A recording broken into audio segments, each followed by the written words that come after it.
I decided to go with neither, that college should not be free, but it also should not cost as much as it currently does. But we should still have to pay for it.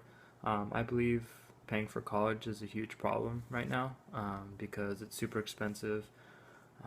The status quo is, all these students are coming out in a lot of debt after college, and it's hard for them to find jobs. And so, after you graduate college, you're supposed to be able to take care of yourself and live on your own. And how are you supposed to do that if you have debt and you don't have a job? So my solution to the problem would be to lower the rate of the cost, and that could be by the students are only required to pay for room and board, meal plans, and any other activities that they partake in, like sororities, fraternities, sports, intramural sports, and stuff like that.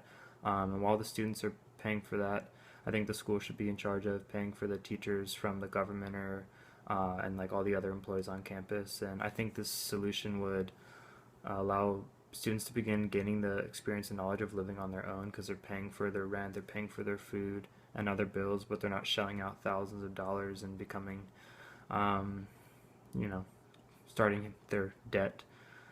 They're paying a bare minimum, and the state is paying the salaries for their professors. It would also um, help them in that way. The professors are still getting paid, so it's not an issue. And a counter argument I could see is, what about sports? Who's going to pay for that?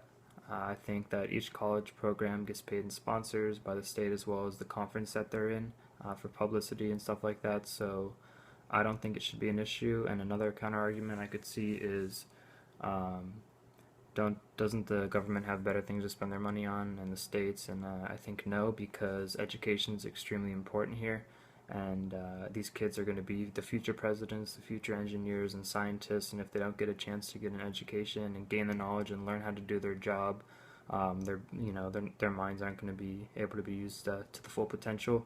Lastly, I think that's something, this is something that the government would have to approve, of course, and for the normal population, spreading awareness for it, making and signing petitions will help the issue out a lot. And I know, pretty sure actually, Bernie Sanders is talking about making four-year college tuition free, and Obama is talking about community college free tuition. So I think it's a step in the right direction, and it can definitely improve society as a whole.